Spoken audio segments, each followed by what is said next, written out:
Hi, I'm Melina Giubilaro, and I'm inviting you to watch the new C2 Primetime episode where we discuss the impact of the COVID-19 pandemic and how marketing agencies like Sid Lee had to transform their strategy almost overnight. We also catch up with CEO of VaynerMedia, Gary Vaynerchuk, aka Gary V, who drops some gems on being a creative, why he's buying baseball cards, and his predictions for 2021.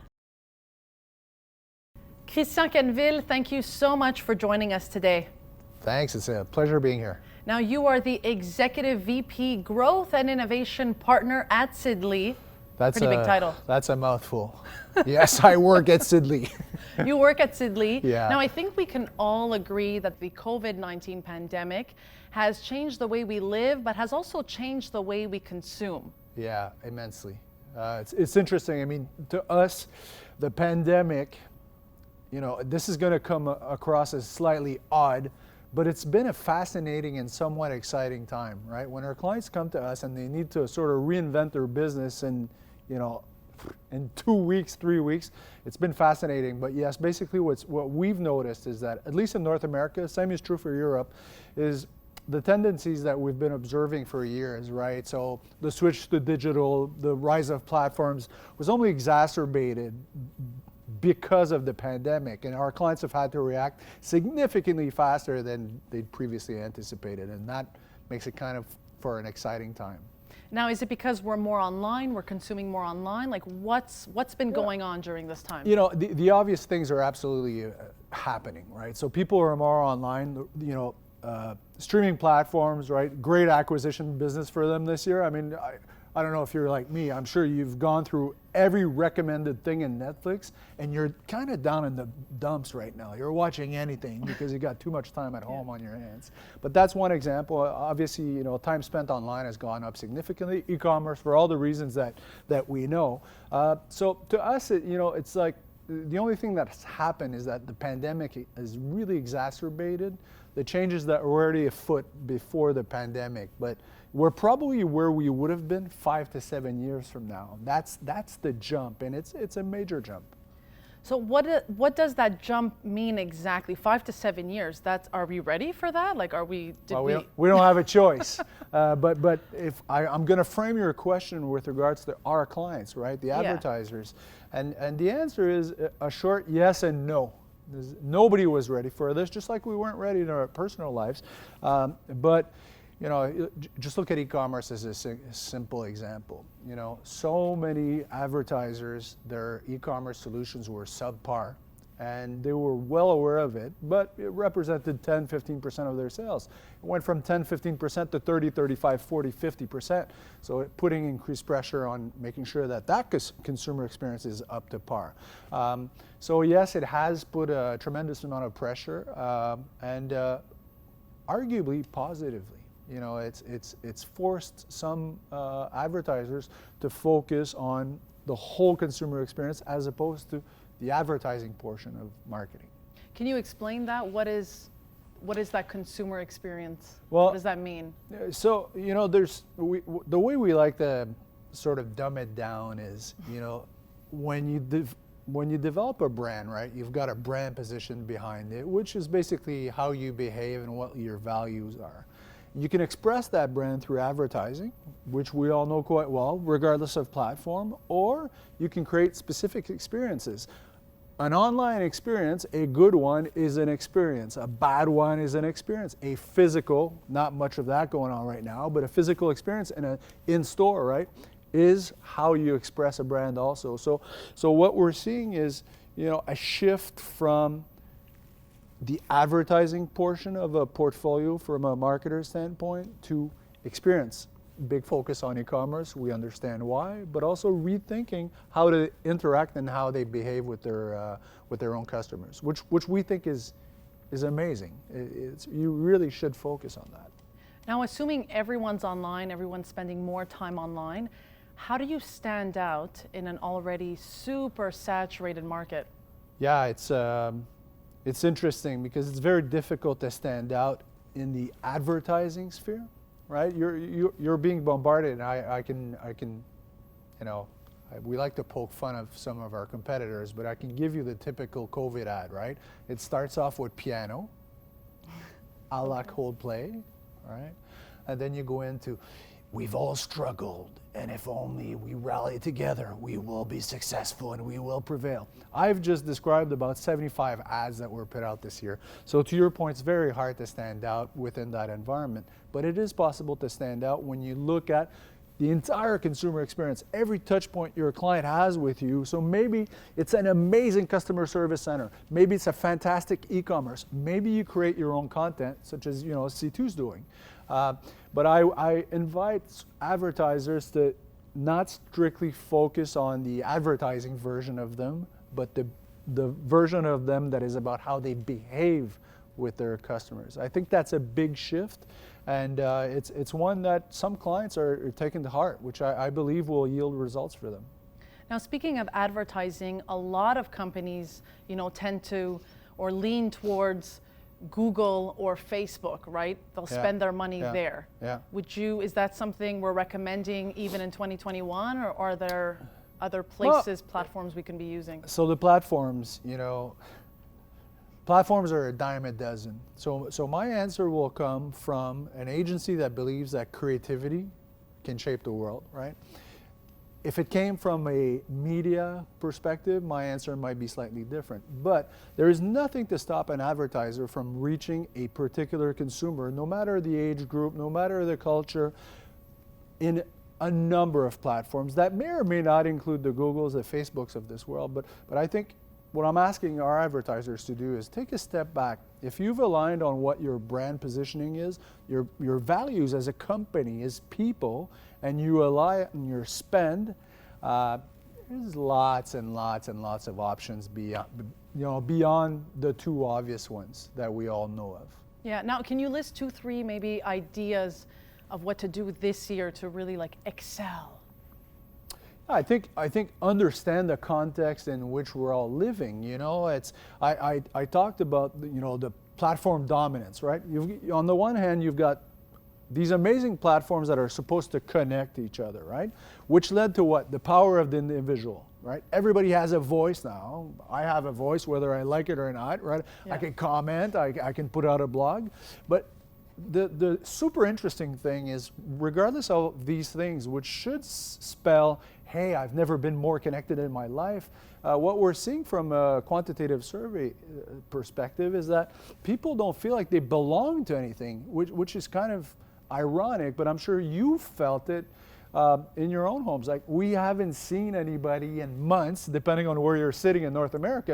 The pandemic has been pretty tough. So understanding that that's the context in which your customers, your fellow citizens live in and will continue for a while. So that need to belong. So you have to think about it from a creative standpoint. What kind of messaging, what kind of brand expression, what kind of experience do you put out there so that people, yearning for that belonging feeling, well, maybe it's with you. Maybe it's part of your community.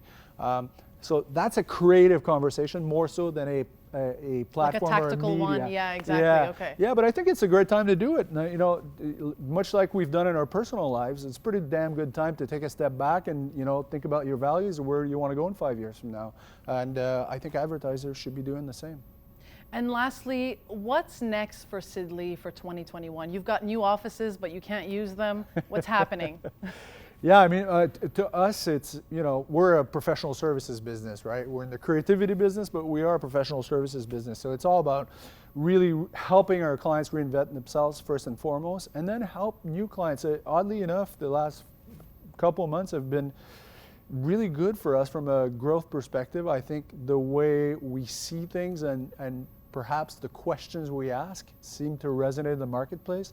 So, I'm going to cross my fingers. Every one of our offices is in a different geography, right? Our friends in Paris, how they're living the pandemic right now is completely different than our friends in LA. But it's been, for us, at once challenging time and super exciting time, because we're in the business reinvention business, and this is what we get to do day in, day out. Yeah, do you feel like you no longer have to convince people to be online, right? It's like... Yeah, we don't, it's super interesting because we've been big proponents of changing things, right? Status quo has been our enemy as an agency, and it's done quite well for us.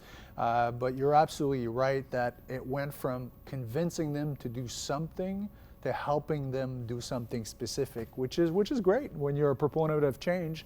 You know, I think for some clients, it's the jolt that it was like, okay, maybe this comfort wasn't so comfortable we have no after choice all. now. Yeah, We got to do don't have it. a choice. You know, necessity is the mother of all invention.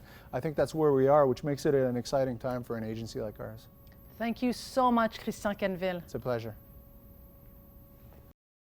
Happy Black History Month. Now, to celebrate people of African descent right here in North America, here's a list of what to read, watch, and listen on how you can become a better ally in the movement against racism. First up, the Diversity and Inclusion Handbook. Learn all the steps you can take on how to build a more diverse workplace, improve company culture, and recruiting practices. Now, this book also contains key strategies on how you can start making visible progress today.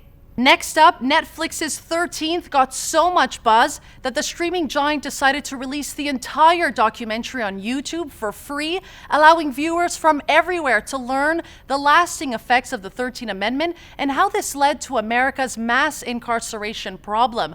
Director Ava DuVernay combines archival footage with interviews from political leaders exploring the history of race, culture, and the criminal system in the U.S. And lastly, a 14-part documentary series called Seeing White in a podcast form, answering questions like, where did the notion of whiteness come from and what does it mean? Now, the goal here is to understand the history of America. The podcast series also touches on subjects like police killings and racial inequality in schools and in the workplace.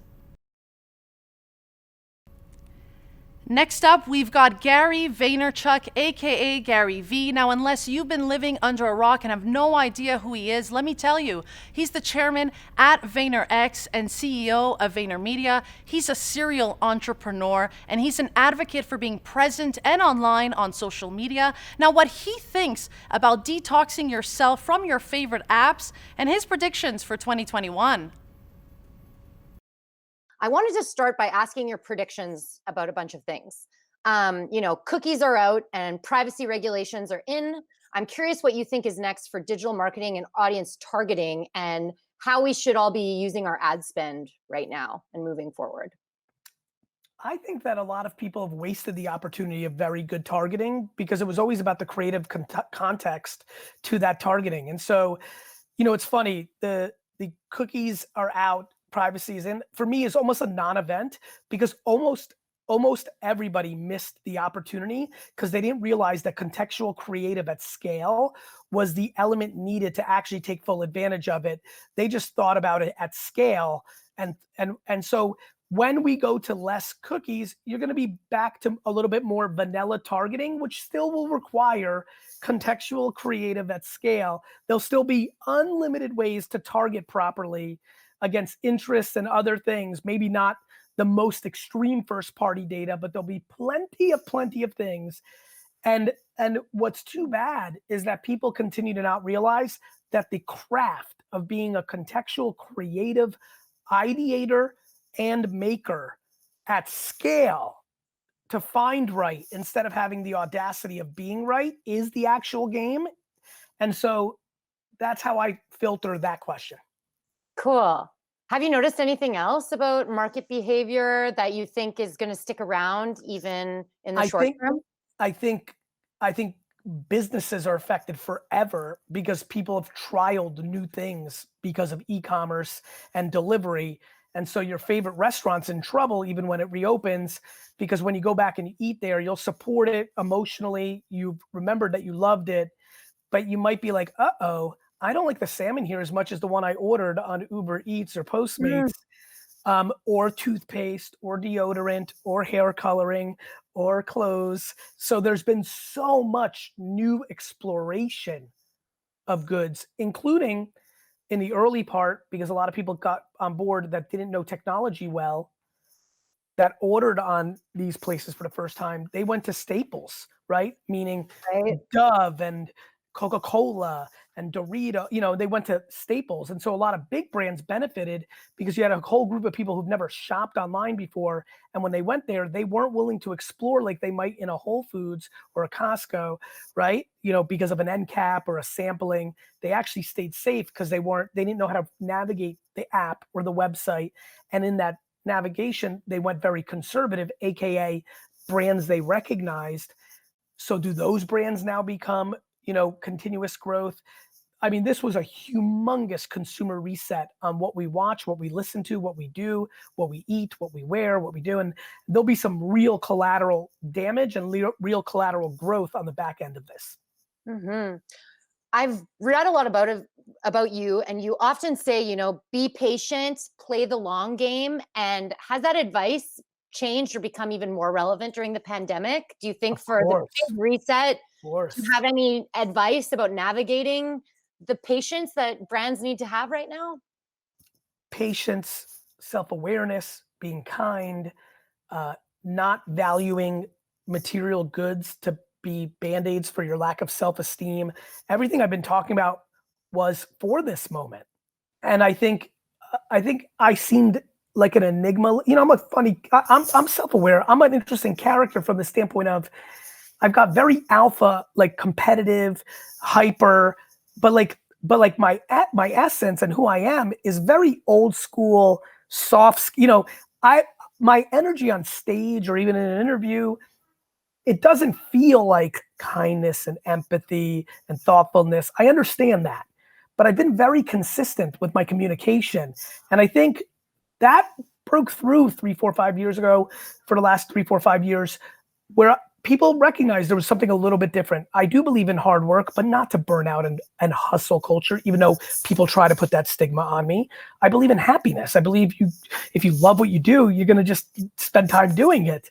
I've always talked about not going for money and being patient, happiness. So like, I think that my message has been clarified for a lot of people during this time because I'm a simple guy. At the end of the day, and simplicity really matters right now. Totally. Do you have any other predictions for 2021? I mean, it's gearing up to be quite the year.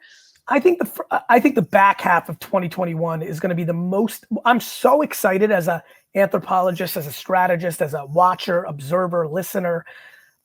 You know, if everything we all kind of intuitively feel that we get into some sort of vaccine ecosystem for back half 2021, which I don't, you know, if you told me there won't be one for 3 years, I'm like, oh, that's how it, you know, I'm not sold on that, but intuitively, it seems like that's where energy goes. And I'm just dying to see what happens in a post-vaccine world. You know, like what's really going to happen? You know, for example, I don't think we'll ever go on a flight again in our lives where every person on a flight is not wearing a mask. You're gonna have 25% that are gonna carry this through on flights for the rest of their lives. So that's interesting. That's just different.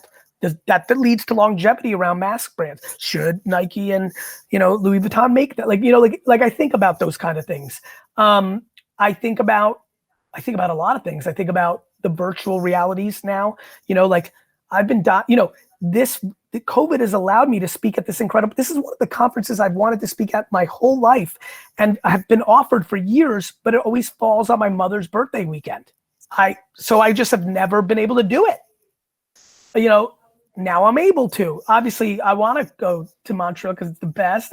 But like, what things will I travel for? What won't I? What does that mean? You know, what does that mean for convenience brands that rely on airports to drive their business? Gum, snacks, water, like there's so much that has happened. So I think, but I will predict this. I do think that people are going to start understanding more of what we talked about on the early onset.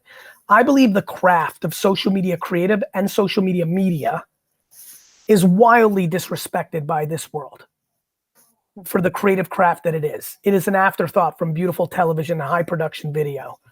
I believe that there are seeds that have been planted during COVID that will spring out early in 21, 22, 23, 24. The craft of being a creative for the context of the platforms of the moment, Facebook, Instagram, TikTok, Snapchat, YouTube, LinkedIn, I believe that that is going to continue to grow in respect, because let's call a spade, Laura. It is not respected by the creative advertising industry at all. That's really interesting. That's really interesting. Speaking of creativity, ours is a creative conference. So I have to ask you sort of, where do you go to find creative inspiration or expand your own creative thinking? Reading people talk about things on the internet. I get my creativity from listening. I'm such a talker, but I try to remind people, you only see me once in a blue moon. Even though I've done a good job being in all these platforms often, let's put it into context. You're still not, I'm doing 90% of my time on listening. So I spend a ton of time in explore pages, in trending hashtags, in Facebook groups, and deep dark web communities, and message boards, and Reddit this, and Quora that, and 5 hours of YouTube clicking. But I'm clicking to watch the video that's doing well, but then I'm spending the majority of my time reading the qualitative feedback. I am inspired by people. My agency, my career has been wildly consumer centric. My life is consumer centric. And I think that a lot of people, I believe that the creative industry on Madison Avenue is not creative because it's boardroom centric.